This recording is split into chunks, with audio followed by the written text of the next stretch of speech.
We are striking because we believe the scientists who say the earth is dying. What more is there to say? Our young people have made it plain. If you feel uncomfortable right now, that's the point. The stakes in the climate crisis are too high, and there is not enough time to continue with the status quo, they said. Let's thank them again.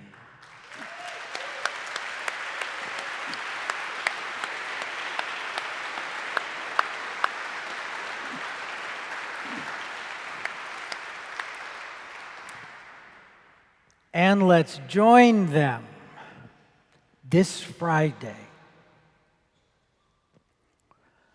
We are knowingly destroying the earth, the planet that sustains all life, our life. This is madness.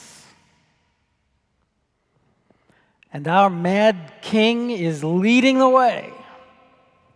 He's been on a mission to loosen or remove altogether restrictions put in place by previous administrations, Obama's in particular, to reverse the harmful effects of toxins of one kind or another that are poisoning our planet and will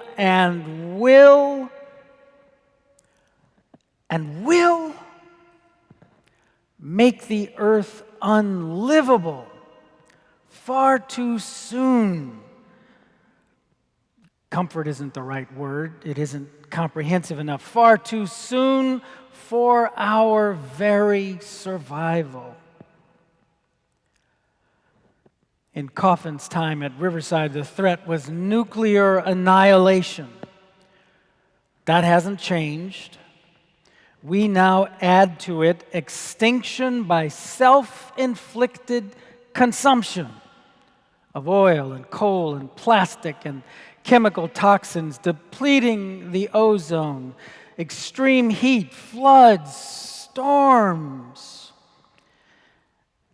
I think about all those silly destruction movies. Earthquake, The Day After Tomorrow, The Wave, The Poseidon Adventure. Well, they aren't so silly after all. For my people are foolish. They do not know me. They are stupid children. They have no understanding. They are skilled in doing evil, but do not know how to do good. We don't seem to know how to do good. With climate change, global warming, the clear and present danger that isn't the elephant in the room, it is the room. And the earth is the Lord's, and all that is in it, the world, and those who live in it. Do you have children? Grandchildren? Nieces, nephews, young cousins?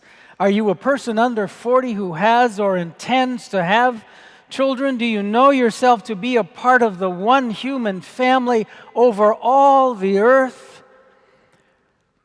If I've left anybody out, I can't imagine who you are. So this is about you, all of us. The World Health Organization reports between 2008 and 2011, approximately 87 million people were displaced due to extreme weather events. And climate change is expected to contribute to about 250,000 additional deaths per year from malnutrition, malaria, diarrhea, and heat stress. The Food and Agricultural Organization of the United Nations estimates that by 2030, that's 11 years from now, Up to 122 million more people could be forced into extreme poverty due to the effects of climate change, many of them women. The earth, our earth. For me, it's Zion Canyon, Bryce Canyon, the Grand Canyon, Half Dome, El Capitan, and the wonder that is Yosemite, Niagara Falls. I haven't seen all the natural wonders of our nation, but I've seen those, and I long to see them again. And I've flown over the Pacific Northwest and seen Mount Rainier and Mount Hood. And I've stood in my parents' former backyard and seen the fires burning in the San Gabriel Mountains and wondered when they might one day make it into the backyard. One of those fires some years ago was caused by sparks from a flame ignited by a homeless person, an African American, trying to get warm on a cold Southern California night. And on a flight home during the fire, I sat next to a white firefighter leaving his family at home in a neighboring state, flying in to help fight the fire. We are all connected in this, all implicated, all affected, all at risk, all required to turn this around. Walter Brueggemann calls this passage from Jeremiah a dangerous poem. It portrays a people without sense and a world without order, overcome by human evil and the anger of God. We hear the prophet's testimony to the forces of death and destruction at work in our midst then and now. This isn't nature gone wild. It is willful human disregard for the God-created world.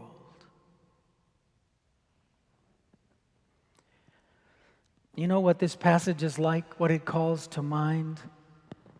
Genesis, the biblical beginning, when what God saw was a formless void. That's the translation of the Hebrew word that appears only in Genesis and in this passage as waste and void. So the circle is complete. God creates the earth from nothing, and humanity returns the favor by giving God her nothing back. That's the trajectory we're on. Unless the scientists are wrong. The world community of scientists, I suppose this is possible. We could listen to our scientists in chief. Play it, science. Look out, Alabama. A hurricane is coming. I said so. What doesn't he know? What can't he do? The Trump administration announced the repeal of a major, this is from the New York Times Friday, Obama-era clean water regulation that had placed limits on polluting chemicals that could be used near streams and wetlands and other bodies of waters. So polluters will no longer need a permit to discharge potentially harmful substances into streams and wetlands. Extreme weather events displaced 7 million people from their homes in the first 6 months of this year. 2019 will be one of the most disastrous years in over 2 decades. And this all before Hurricane Dorian battered, destroyed over 60% of that tiny nation. These events are becoming the norm. From cyclones in India and Bangladesh in the Bay of Bengal to southern Africa, across Mozambique, Malawi, Zimbabwe, and Madagascar, to heavy rains and floods and landslides in Bolivia. We are watching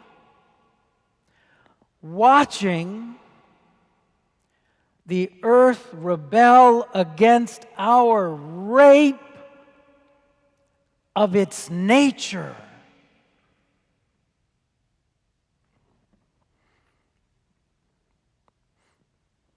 A report from the Intergovernmental Panel on Climate Change found that more than half of global industrial emissions since 1988, the year the panel was established, can be traced to just 25 corporate and state-owned entities.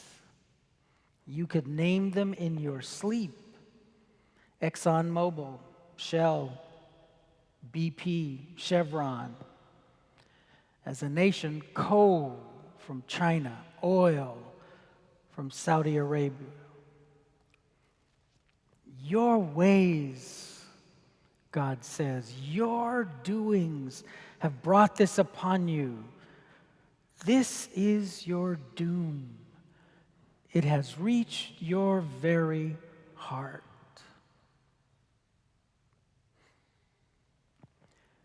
Jeremiah is writing when Jerusalem is imploding from lack of character and integrity, basic goodness and humanity. The decent reforming King Josiah is dead, and two of his sons are in charge, one after the other. Number two, Jehoiakim, is roasted by Jeremiah for staking his claim to greatness because he can compete in cedar. Jehoiakim can build grand buildings with cedar paneling. But in governing and justice and treating hard-working people fairly, the real work of a ruler, he is unfit for the office. So let's see. A ruler who builds fancy buildings, towers, or at least puts his name on them, but is really incompetent and competes in, well, let's just say, golf. The parallels are just too pronounced. You don't have to make this up. Take urgent action to combat climate change and its impacts. That is the United Nations Sustainable Development Goal number 13. Among other goals are no poverty, no hunger, gender equality, clean water, reduced inequalities, sustainable cities. I don't know if they rank concerns, if they list them by order of priority. God knows we shouldn't. Concerns as essential as these. But this is true. If we don't take urgent action to combat the impacts of climate change that have already begun to drastically affect life on our planet, all is put in greater peril. The very cradle of our existence is threatened with disintegration, with ecological and human tragedy, beyond what may be our capacity to repair. It is upon the earth that people experience poverty, that people either live in peace or kill each other in war, that race alienates and divides, where we provide quality education for all children everywhere, or we do not, where young girls and women are treated with the same dignity and respect, given the same opportunities for realizing their God-given potential as men and boys, where we either recognize and affirm the broad range of gender identities that our family members are and friends are embracing, or we do not. All of that here on the earth. When the earth ends, when the ice caps melt and waters rise and coastlands are overcome with thunderous waves, when heat is deadly oppressive and the air is poisoned and to breathe is a form of mass-inflicted suicide, when the oceans warm so much that corals and fish of all kinds cannot thrive and storms reach unheard of categories, 8, 9, 10. What will our races and religions, our genders and sexual orientations, the boundaries of our nation states matter?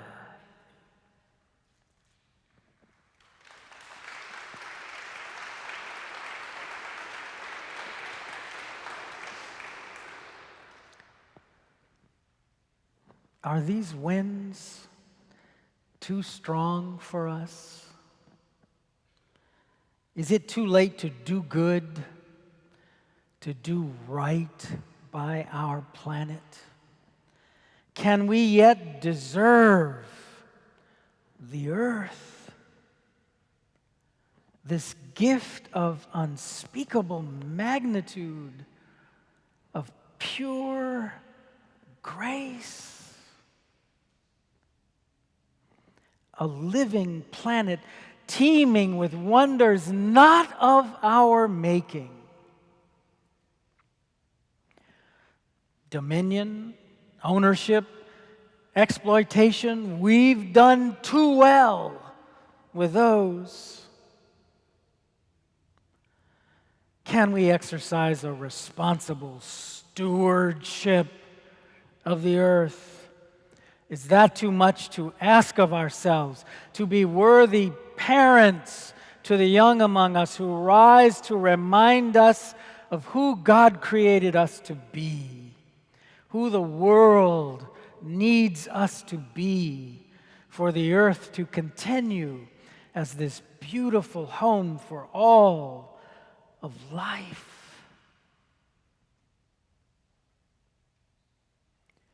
Is this a wind too strong for us? Or will we be up to the task?